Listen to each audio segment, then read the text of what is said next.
Hi hello నమస్తే. విజయసాయి రెడ్డి ఆయన ఇంకో కొత్త పార్టీ పెట్టబోతున్నాడు. విజయసాయి రెడ్డి నేను చాలా గర్వంగా చెప్పగలిగిన విషయం ఏంటంటే వైఎస్ఆర్సీపీ 2024 ఓడిపోవడానికి కారణం విజయసాయి రెడ్డి. ఆయనే కారణం. ఆయనే మైనారిటీ ఓట్లని ఇష్టం వచ్చినట్టు మాట్లాడి నోటికి ఏదో వస్తే అది మాట్లాడి వైఎస్ఆర్సీపీకి ఉంది మేజర్గా క్రిస్టియన్ ఓట్ బ్యాంకు, దళిత vote bank, minority vote bank అయితే దాని మీద ఎట్టంటే అట్లా మాట్లాడి ఈ వైఎస్ఆర్సీపీకి పెద్ద బొక్క పెట్టింది విజయసాయి రెడ్డి. ఓకే, నేను ఇది గతంలోనే చెప్పా. ఇప్పుడు మళ్ళీ నిన్న ప్రెస్ మీట్ పెట్టి వైసీపీ గవర్నమెంట్లోనే మత మార్పిళ్ళు చేశారు, వైసీపీ గవర్నమెంట్ మత మార్పిళ్ళకి తెగబడింది, ఇవన్నీ మాట్లాడుకుంటూ వచ్చాడు. ఓకే సరే, ఇంకేదో సాదిక్ ఖాన్కి సంబంధించి ఏదో మాట్లాడండి ఆ విజయసాయి రెడ్డి గారు. ఓకే, సాదిక్ ఖాన్కి సంబంధించి అంటే అది ఒక క్రైమ్ జరిగింది, దాంట్లో పోలీసులు ఉన్నారు, వాళ్ళు పట్టుకుంటున్నారు, వాళ్ళంతా ఏదో వెనక 10 మంది టెర్రరిస్టులు ఉన్నారు, ఏదేదో మాట్లాడండి ఆయన విజయసాయి రెడ్డి గారు. మరి ఆ టెర్రరిస్టులు ఉంటే ఇన్ఫర్మేషన్ ఇవ్వాలి కదా, రా ఏజెంట్లకి ఇన్ఫర్మేషన్ ఇవ్వాలి, లేదంటే హోమ్ మినిస్ట్రీకి ఇన్ఫర్మేషన్ ఇవ్వాలి, మీడియాకి ఇన్ఫర్మేషన్ ఇచ్చేది ఏంటంటే టెర్రరిస్టులు ఉన్నారని మీకు తెలిస్తే మీరు ఇన్ఫర్మేషన్ ఎవరికి ఇవ్వాలి? పోలీసులకు కదా ఇన్ఫర్మేషన్ ఇవ్వాలి. ఈ టెర్రరిస్టులను పట్టుకునేటువంటి ఉపాయ యాక్ట్ల కింద పట్టుకునేటువంటి ఈ కోర్టులు అవి కదా మీరు చేయాల్సింది. మీడియా ముందుకు వచ్చి అక్కడ టెర్రరిస్ట్ ఉన్నాడు, ఇక్కడ టెర్రరిస్ట్ ఉన్నాడు అని చెప్తారేందండి మీరు? నాకు అర్థం కాదు. మీరు మీడియాకి కాదు చెప్పాల్సింది. మీకు ఎలాంటి ఇన్ఫర్మేషన్ ఉన్నా సరే టెర్రరిస్టులకి సంబంధించి పోలీసులకి చెప్పాలి, ఇండియన్ హోమ్ మినిస్ట్రీకి చెప్పాలి. వాళ్ళు వస్తాం, కేంద్ర బలగాలు దిగుతాయి. నిజంగా 10 మంది టెర్రరిస్టులు ఉంటే ఆంధ్రప్రదేశ్లో కేంద్ర బలగాలు దిగుతాయి. కేంద్ర బలగాలు దిగి వెంటనే అరెస్ట్ చేస్తారు వాళ్ళని. మీడియా వాళ్ళకి చెప్తే ఆ యూట్యూబర్లు, అది కూడా ఆ యూట్యూబర్లకు చెప్తే వాళ్ళు ఏం చేస్తారు? ఇదంతా ఏందో మరి విజయసాయి రెడ్డి గారు అది మాట. సరే, నేను ఆయన చేసినటువంటి ఈ ప్రసంగం గురించే మాట్లాడుతున్నాను. ఏంది మత మార్పిడులు చేశాడు జగన్మోహన్ రెడ్డి గవర్నమెంట్లో అని చెప్పాడండి. వీళ్ళంతా ఏంటంటే జగన్ ఫేవర్ చేశాడు క్రిస్టియన్స్కి, జగన్ మత మార్పిడికి చేశాడు, ఇవన్నీ చెప్పుకుంటూ వస్తున్నారు. ఓకే, అంటే నేను ఒకటైతే చెప్పదలుచుకున్నానండి. ఇదేంటంటే మీరు క్రిస్టియన్స్కి ఏదో పెద్ద ఫేవర్ చేశారు, క్రిస్టియన్స్కి ఏదో మంచి చేశారు, క్రిస్టియన్స్ని కాపాడారు, ఇవన్నీ కూడా ఆపండి దయచేసి మీరు. ఓకే, ఆంధ్రప్రదేశ్లో అన్యాయమైనటువంటి కమ్యూనిటీ ఏమైనా ఉందంటే అది క్రిస్టియన్ కమ్యూనిటీ. అన్ని దారుణమైనటువంటి వివక్షకు గురైన కమ్యూనిటీ ఏమైనా ఉందంటే క్రిస్టియన్ కమ్యూనిటీ. అదే దళిత కమ్యూనిటీ మీద ఒక పక్క మేము వివక్షను తీసేయడానికి ట్రై చేస్తున్నాము. దళిత కమ్యూనిటీకి చూపించినటువంటి ఒక క్యాస్ట్ డిస్క్రిమినేషన్ ఎరాడికేట్ చేయడానికని మా ప్రాణం పెట్టుకోవడం, అంబేద్కర్ అనే వ్యక్తి ప్రాణం పెట్టుకోవడం, క్యాస్ట్ డిస్క్రిమినేషన్ మీద వివక్షకు గురవుతున్న ఒక కమ్యూనిటీ, దళిత కమ్యూనిటీ వివక్షకు గురవుతుందని ఆయన ప్రాణం పెట్టి కొట్టాడు అంబేద్కర్. ఇప్పుడు కొత్త కమ్యూనిటీ వివక్షకు గురవుతుంది, అది క్రిస్టియన్ కమ్యూనిటీ. ఎందుకు? చంద్రబాబు నాయుడు గారు, తెలుగుదేశానికి సంబంధించిన చంద్రబాబు నాయుడు గారు అంటరాని చూస్తున్నాడు క్రిస్టియన్స్ని. చంద్రబాబు నాయుడు గారు ఎందుకు? ఆయన బాధ ఏంటంటే నేను ఎంత చేసిన నా కోట్లు ఇట్లా ఇది క్రిస్టియన్స్ నాకెందుకు క్వశ్చన్ కొట్టమని చెప్పేసి ఆయన వేరే యాంగిల్లోకి వెళ్ళిపోయి ఈ మత మార్పిళ్ళు చేస్తారు, అది ఇది మాట్లాడాడు కదా చంద్రబాబు నాయుడు గారు. సో ఆయన ఇది అంత ఎందుకులే అని చెప్పి ఆయన ద్వారా ఆయన చూసుకున్నాడు. సరే, వీళ్ళు నాకు ఓట్లు వేయట్లేదని ఒక ఫీలింగ్ లేకాడు చంద్రబాబు నాయుడు గారు. ఓకే, జగన్మోహన్ రెడ్డి గారికి ఓట్లు వేశారు. సరే, పోనీ జగన్ గారు దగ్గరుండి వాళ్ళని చూశారంటే ఆయన ఏమంటారు, పాస్టర్లు మాకు అపాయింట్మెంట్ కూడా ఇవ్వలేదని ఏడిచారు కదండి. జగన్ గారి గవర్నమెంట్లో పాస్టర్లు మాకు అపాయింట్మెంట్ ఇవ్వలేదు, అందరిని కలుస్తున్నాడు కానీ పాస్టర్లను కలవట్లేదు. ఆ చుట్టుపక్కల ఆర్ఎస్ఎస్ వాళ్ళని పెట్టుకున్నాడు జగన్మోహన్ రెడ్డి గారు, చుట్టుపక్కల ఆర్ఎస్ఎస్ వాళ్ళని పెట్టుకున్నాడు. వాళ్ళు ఏంటంటే వద్దు ఈ క్రిస్టియన్స్ వస్తే వాళ్ళకు కోపం వచ్చింది, ఢిల్లీలో వాళ్ళకు కోపం వచ్చింది అని చెప్పేసి తొక్కిపెట్టేశారు. ఈ ఆంధ్రప్రదేశ్లో అన్యాయానికి గురైన వ్యక్తి ఏమైనా ఉంటే క్రిస్టియన్ కమ్యూనిటీనే. అది నేను అంటలా, నేను ధైర్యంగా చెప్తే వీళ్ళందరూ తిట్టుకుంటున్నారండి. ఇప్పుడన్నా జగన్ గారు మారి వీళ్ళందరిని దగ్గర చేసుకోవాలి సార్, అది చేసుకోవాలి, దగ్గర చేసుకోవాలంటే అక్కడి నుంచి బయటికి రావాలి. ఓకే, అక్కడ నుంచి బయట ఉన్నంత వరకు ఆయనగా క్రిస్టియన్ దగ్గరికి రాడు జగన్ గారు. ఓకే, సో అన్యాయానికి గురైన కమ్యూనిటీ ఏమైనా క్రిస్టియన్ కమ్యూనిటీ. ఇదిగో మేము పెట్టి అంబేద్కర్ జనతా పార్టీ పెట్టాం, పార్టీ అధికారంలోకి వస్తే పాస్టర్ ముఖ్యమంత్రి. పాస్టర్ అండి ముఖ్యమంత్రి. ఏం బాబా గారు, యోగి ఆదిత్యనాథ్ గారు ఉత్తరప్రదేశ్కి ముఖ్యమంత్రి అవ్వగలిగినప్పుడు ఒక పాస్టర్ ముఖ్యమంత్రి కాకూడదు ఆంధ్రప్రదేశ్కి? అంటే బాబా గారు ఉత్తరప్రదేశ్ పెద్ద రాష్ట్రం, అది పెద్ద రాష్ట్రానికి ఒక యోగి ఆదిత్యనాథ్ గారు ముఖ్యమంత్రి కాగలిగినప్పుడు ఒక మత గ్రంథాన్ని పోషించేటువంటి పాస్టర్ ఎందుకు కాకూడదు? అతను నిజంగా రాజకీయం తెలిసి, రాజకీయం మీద అనుభవం ఉండి, ఒక స్టేట్ని అడ్మినిస్ట్రేషన్ చేయగలిగిన కెపాసిటీ ఒక పాస్టర్కి ఉంటే ముఖ్యమంత్రి ఎందుకు కాకూడదు? పాస్టరు ఓకే, ముఖ్యమంత్రి తర్వాత సంగతే పాస్టరే. మీకెందుకు ఆ పాస్టర్లకి? మీరు ఎందుకు చర్చ నడుపుకొని మీకెందుకు రాజకీయాల్లోకి రావద్దని తొక్కేస్తున్నారు వీళ్ళని. ఓకే సరే ముఖ్యమంత్రి ఇంతవరకు ఒక పాస్టర్ కన్నా ఎమ్మెల్యే అయ్యాడా? ఇంతవరకు ఒక పాస్టర్ జడ్పీటీసీ అయ్యాడా? ఇంతవరకు ఒక పాస్టర్ సర్పంచ్ అయ్యాడు? వార్డు మెంబర్ అయ్యాడా? పోనీ ఒక్క పాస్టర్ వార్డు మెంబర్ అయ్యాడు ఇంతవరకు? క్రిస్టియన్ మైనారిటీ సెల్లకు ఇన్ఛార్జీలు అయ్యారు తప్పితే, క్రిస్టియన్ మైనారిటీ సెల్ పెట్టి ఇన్ఛార్జీలు అయ్యారు తప్పితే, కనీసం ఒక వార్డు మెంబర్ అయ్యాడా పాస్టర్గా పనిచేసి ఇంతవరకు? ఎందుకు పాస్టర్ని అంటరానితనం చూసినట్టు చూశారు మీరు? ఎందుకు వీళ్ళు మత మార్పిడి చేస్తారని చెప్పి ఒక పిచ్చి మైండ్ సెట్లో ఉన్నారు వీళ్ళంతా. మత మార్పిడి చేసేది ఏంటంటే, భారతదేశంలో మత మార్పిడి కాదు, మత ప్రచారం చేసుకునేటువంటి హక్కు ఉంది. క్రిస్టియన్స్ మత ప్రచారం చేసుకోవచ్చు, ఏమంటారు, హిందువులు మత ప్రచారం చేసుకోవచ్చు, ముస్లింలు మత ప్రచారం చేసుకోవచ్చు. వీళ్ళందరూ ఒకటి, ఇది ఫండమెంటల్ రైట్లో హక్కు ఉంది. ఈ హక్కుల్లో వీళ్ళే యోగి ఆదిత్యనాథ్ గారి కనుక ముఖ్యమంత్రి అవ్వగలిగినప్పుడు ఈ చాలామంది బాబాలు వీళ్ళందరూ కూడా అక్కడ సర్పంచులు, ఎంపీలు, మినిస్టర్లు అవ్వగలిగినప్పుడు పాస్టర్లు కూడా ఎందుకు కాకూడదు అనేటువంటి ఒక జనరల్ మైండ్ సెట్లోకి తీసుకురావడానికి ప్రయత్నం చేస్తున్నాం. పాస్టర్ల మీద స్పెషల్ కేర్ ఏం లేదు మాకు. ఓకే, పాస్టర్ల మీద స్పెషల్ ప్రేమ ఏమి లేదు. అందరిని చూసినట్టుగా వీళ్ళని కూడా చూడాలంటే మీరు. అదే ఇప్పుడు ఆయన బట్టి ప్రతి ఒక్కరు కూడా క్రిస్టియన్స్ మీద రాజకీయం చేయడానికి రాజకీయం చేసి మీ హిందూ ఓట్లు తెచ్చుకోవడానికి బొమ్మగా వాడుతున్నారు తప్పితే క్రిస్టియన్ కమ్యూనిటీని.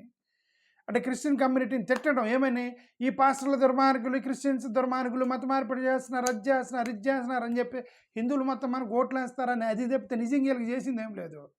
వీళ్ళని మరీ ఎంటరన్నం చూస్తున్నాడు. ఏ పొలిటికల్ పార్టీ దగ్గర రానిట్లేదు వాళ్ళు ఏ పొలిటికల్ పార్టీ దగ్గర రానిట్లేదు, వాళ్ళకి దగ్గర చేసుకోవట్లేదు. వాళ్ళు ఒక క్రిస్టియన్ మైనారిటీ సెల్ పెడతారు, మైనారిటీ సెల్ పెట్టి ఒక పాస్టర్ నెట్టకి పెడతారు, ఆ పాస్టర్ లింక్ పెడతారు, ఈ పాస్టర్ ఈ పాస్టర్ లింక్ పెట్టేదాం. కనీసం ఎమ్మెల్యే దగ్గర కూడా రానిడు పాస్టర్ని. ఈ క్రిస్టియన్ సెల్స్ క్రియేట్ చేశారంటే అన్ని పొలిటికల్ పార్టీలు. నేను సత్యం మాట్లాడుతున్నాను. ఒక పక్క మేము కుల వివక్షను తీసేయడానికి కొట్లాడుతుంటే, ఇంకొక పక్క మత వివక్ష పెద్దది అవుతుంది ఆంధ్రప్రదేశ్లో. ఒక పక్క అంటరానితనాన్ని చూపించు, అయ్యా క్రిస్టియన్ చర్చిల మీద దాడి చేస్తే క్రిస్టియన్ మీద మనం మాట్లాడకూడదు. క్రిస్టియన్స్ మీద అంటే ఎవరు మాట్లాడాలంటే క్రిస్టియన్స్ మీద పెడితే అదొక పెద్ద అంటరాని గ్రూపా? అదేమన్నా అంటరాని గ్రూపా? పక్కన గుడుల మీద దాడి చేస్తే అది పెద్ద రాజకీయ రచ్చ. పక్కన పూజారిని కొడితే అది విఫలం, పాస్టర్ని కొడితే మాత్రమే మనకు సంబంధం లేదు, ఎవడో పాస్టర్ని కొట్టిందంటే అది మనకు సంబంధం. కింద కామెంట్లు పెడుతున్నారు, no this is not our topic, politician should not talk on this topic. Why? Pastor మంచి కదా? పాస్టర్ ఎవరు మనిషి కదా? అతను మీరు గుడేట నడుపుకున్నాడు, ఆయన చర్చ్ నడుపుకున్నాడు పట్టుకుడు కోసం. సరే పట్టుకుడు కోసం అని నేనంటే వాళ్ళకి వేరే థియరీ ఉంటుంది. దేవుడు పిలిచాడు, దేవుని యొక్క కార్యం వాళ్ళ థియరీ ఉంటుంది. పూజారి గారిగిన మేము దేవుని యొక్క పరిచారం చేస్తున్నామని పూజారి గారు భక్తి శ్రద్ధలతో అలా ఉంటారు. అలాగే పాస్టర్లు కూడా వాళ్ళకు కూడా ఒక థియరీ ఉంటుంది. The God called me, the God has anointed మీ అని చెప్పి డిఫరెంట్ థియరీలు ఉంటాయి వాళ్ళకి. ఓకే, నేను మీకు అర్థం కాదని నేను చెప్పట్లే. నేను సరే పట్టుకూడు కోసం పెట్టాడు అనుకుందాం చర్చ. ఎందుకు అతనికి ఫండమెంటల్ రైట్స్ లేవా? అతనికి హక్కులు లేవా? ప్రతి ఒక్కరూ ఈ క్రిస్టియానిటీ మీద రాజకీయం చేసి మీరు పైకి ఇప్పుడు విజయసాయి రెడ్డి అంటాడు వైసీపీ గవర్నమెంట్లో మత మార్పిడులు కాదు స్వామి, ఆయన మా అపాయింట్మెంట్ కూడా ఇవ్వలేదని ఏడిచి వచ్చారు క్రిస్టియన్స్. పాస్టర్లు ఏడిచి వచ్చారు. అక్కడ బ్రదర్ అనిల్ అక్కడ టీవీలో కూర్చొని ఏం చెప్పాడు బ్రదర్ అనిల్? ఏం చెప్పాడంటే, ఇదిగో జగన్ గారి దగ్గర నుంచి ఆర్డర్ వచ్చింది, నువ్వు మత ప్రచారం ఇవన్నీ చేయగాకు, వాళ్ళ కోపం వచ్చిందని చెప్పాడని చెప్పి బ్రదర్ అనిల్ డైరెక్ట్గా టీవీలో కూర్చొని చెప్పాడు. దీన్ని ఎవరు ప్రచారం చేశారు? వైసీపీ సోషల్ మీడియానే ప్రచారం చేసింది. వైసీపీ సోషల్ మీడియా యొక్క మైండ్ సెట్ ఏంది ఇక్కడ? వాళ్ళ మైండ్ సెట్ ఏంటంటే, లేదు ఇక్కడ మత ప్రచారం చేస్తున్నారు, మత ప్రచారం ఆపింది జగనే అని చెప్పటానికి వైసీపీ వాళ్ళే ప్రచారం చేశారు. ఇక వైసీపీ వాళ్ళు ఇంకొక సోషల్ మీడియా ఇంకొకటి కూడా ప్రచారం చేశారు. ఏం ప్రచారం చేశారు? మన తిరుపతిలో చంద్రబాబు నాయుడు గారు తిరుపతిలో ఎప్పుడో 1990s వైఎస్ రాజశేఖర రెడ్డి గారు తిరుపతిలో ఒకటేసాడు. ఏమేసాడు? ఇక్కడ మత ప్రచారం చేయటానికి లేదు అని వేస్తే చంద్రబాబు నాయుడు ఒక ప్రసంగం ఇచ్చాడు. ఏమని? నేను సెక్యులర్ నాయకుడిని, ఇదిగో మా రాజశేఖర రెడ్డి వచ్చి క్రిస్టియన్స్కి అన్యాయం చేశాడు, ఇది స్వతంత్రం ఉంది, మత స్వాతంత్రం ఉంది, నేను అధికారంలోకి వస్తే ఆ జీవో తీసేస్తానని చంద్రబాబు నాయుడు అన్నాడు. చంద్రబాబు నాయుడు అన్నాడు, రాజశేఖర రెడ్డి గారు పెడితే చంద్రబాబు నాయుడు అన్నాడు. దీన్ని కూడా సోషల్ మీడియా వాళ్ళు, వైసీపీ సోషల్ మీడియా అనేది తిప్పింది. ఏమని? తిరుపతి తిరుమల దేవస్థానంలో మత ప్రచారం చేయకుండా వేసిందే రాజశేఖర రెడ్డి అని చెప్పడానికి వైసీపీ వాళ్ళ యొక్క, అంటే ఇటు వైసీపీ అయినా టీడీపీ అయినా వాళ్ళు ఒకటే. క్రైస్తవుల యొక్క హక్కుల్ని తొక్కింది మేమే, క్రైస్తవుల యొక్క మత ప్రచారం ఆపింది మేమే, మేము హిందువులకి ఫేవర్ చేసాము, క్రైస్తవులకు చేయలేదని చెప్పుకోవడానికి నానా తంటాలు పడుతున్నారు అందరూ. వీళ్ళందరూ తంటాలు పడటానికి బలైన కమ్యూనిటీ ఏమిటంటే క్రిస్టియన్ కమ్యూనిటీనే. వాళ్ళని బలి చేశారు మొత్తం కలిసి, వీళ్ళందరినీ కలిసి బలి చేసి ఇప్పుడు మళ్ళీ కొత్తగా రాజకీయాలకు కొత్త రాజకీయాలు రండి, మీ కొత్త పార్టీలు పెట్టుకోవాలి. నేను అదే కూడా విజయసాయి రెడ్డి ఒక పార్టీ పెట్టాలి, రఘురామకృష్ణరాజు ఒక పార్టీ పెట్టాలి. నేను డిసప్పాయింట్ అయ్యా, నేను పార్టీ పెట్టలేడుతున్నాను అనగానే నేను డిసప్పాయింట్ అయ్యా. రఘురామకృష్ణరాజు ఒక పార్టీ, విజయసాయి రెడ్డి ఒక పార్టీ, వీళ్ళందరూ ఒక్కొక్క పార్టీ పెట్టుకొని మొత్తం కూడా ఒక 200-300 పార్టీలు రావాలని నేను కూడా కోరుకుంటున్నాను హిందుత్వం మీద. ఇప్పుడు ప్రస్తుతానికి ఒకే ఒక పార్టీ రన్ చేస్తున్నారు కేంద్రంలో. ఈ కాంగ్రెస్ పార్టీ నుంచి చిన్న చిన్న ముక్కలు ఎలా చేసి వాళ్ళ అధికారంలోకి వచ్చారో, ఇప్పుడు మేము సెక్యులర్ వాదులు అధికారంలోకి రావాలంటే మాకున్న మార్గం, వాళ్ళు కూడా ముక్కలుగా 100 పార్టీలు రావాలి హిందుత్వం మీద. మేము అదే కోరుకుంటున్నాం. విజయసాయి రెడ్డి కొత్త పార్టీ పెడితే I'm encouraging. Yes come on, Vijayasai Reddy గారు కొత్త పార్టీ పెట్టండి, రఘురామకృష్ణరాజు గారు కొత్త పార్టీ పెట్టండి, చంద్రబాబు నాయుడు గారి ఎలాగో పార్టీ ఉంది. సో ఇలా రకరకాల హిందుత్వం మీద ఈ 30 పార్టీలు పెట్టండి సార్, మీరు దండం పెడదాం. ఆంధ్రప్రదేశ్లో అప్పుడు మీ పార్టీలన్నీ హిందూ ఓట్లు మొత్తం చీలిపోయి అప్పుడు మేము సెక్యులర్ వాదులు కేంద్రంలో అధికారంలోకి వచ్చేది. ఓకే, అలాగనే చేశారు కదా. సెక్యులర్ ఓట్లు మొత్తాన్ని చిన్న పార్టీలకి ముక్కలు చేసి మీరు అధికారంలోకి వచ్చారు. అలాగే మా వాళ్ళు అధికారం అంటే మీరందరూ హిందుత్వం మీద పార్టీలు పెట్టండి, ఒక 100 పార్టీలు. ఓకే, మనిషిని మనిషిగా చూడటం నేర్చుకోవాలి, మనుషులను మనిషిగా చూడాలి. క్రిస్టియన్ అయినా, హిందూ అయినా, ముస్లిం అయినా ఒకటే. ఒక పూజారి ముఖ్యమంత్రి కాగలిగినప్పుడు పాస్టర్ ఎందుకు కాకూడదు? ఒక పూజారికి ఫండమెంటల్ రైట్స్ ఉన్నప్పుడు పాస్టర్కి ఎందుకు ఉండకూడదు? ఒక గుడి మీద దాడి జరిగినప్పుడు, మొత్తం మతపరమైనటువంటి రాజకీయ లబ్ధి పొందినప్పుడు, క్రిస్టియన్ మీద దాడి జరిగినప్పుడు, చర్చి మీద దాడి జరిగినప్పుడు ఎందుకు మాట్లాడకూడదు? ఓకే, ఒక ముస్లిం మీద దాడి జరిగినప్పుడు, మైనారిటీ హక్కుల గురించి మాట్లాడినప్పుడు ఒక క్రిస్టియన్ మీద ఎందుకు రాకూడదు?